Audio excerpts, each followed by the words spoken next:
own your home for 2 or 3 years or longer, you have an incredibly low interest rate, a super low payment, and lots of equity in that house.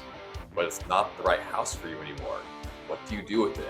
Does this sound like you? Maybe you have outgrown the house. Maybe it's now too big for you. Maybe it's further away from your job than when you bought it previously. Maybe you want to change school districts or just need a new change of scenery. If this is your situation, you might be asking yourself, should I sell my house, move all the equity I have in it into my next house to try and keep my payment as low as possible? Or maybe should I keep this house as a rental since my payment is so low and maybe I could cash flow on it? What does that look like? That's what we're talking today here on Wealthy Wednesday. The reality is, if you've refinanced or purchased your home in the last couple of years, you're probably not going to see a lower interest rate or lower payment than you have right now. So what do you do with that? Now, depending on your market, if you're in a strong rental market, you might be able to cash flow a significant amount of money in the current house that you are in. The house you're living in may be more valuable to you as a rental than it may be with you living in it. If you go purchase another primary residence, you might be able to do 5% down, 10% down, something like that, rather than the standard 20 or 25% down as an investment property.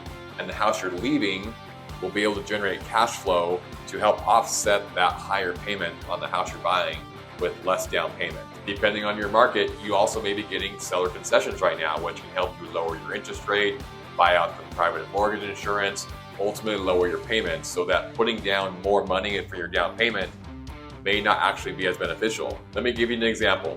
I met with a client last Saturday. They bought their home in 2018. Their payment is incredibly low. It's $1,400 per month. They know that they could rent that house for approximately $2,500 a month right now and cash flow somewhere around $1,000 a month. They can go take 5% down, purchase the next home. Their payment will be a little bit higher because they're putting on less money and a higher price point with a higher interest rate. But the cash flow they're making on their current residence, that $1,000 a month, it's actually going to lower their net payment on their home.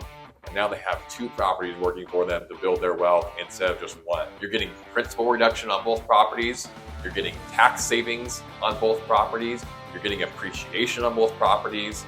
And you got the cash flow from the original property that's helping to offset the payment on the second property. If you've got questions about whether it makes sense to sell your current home or maybe to keep as a rental, or if the home you're in right now is not the right house for you, reach out to me, let's have a conversation. If you're not in the Salt Lake City market, I know lots of agents around the country that I can get you in touch with as well that can have a great conversation with you, help you get clarity, help you take action. I'm Rychen Jones, your wealth creating realtor. This has been Wealthy Wednesday. We'll see you next week.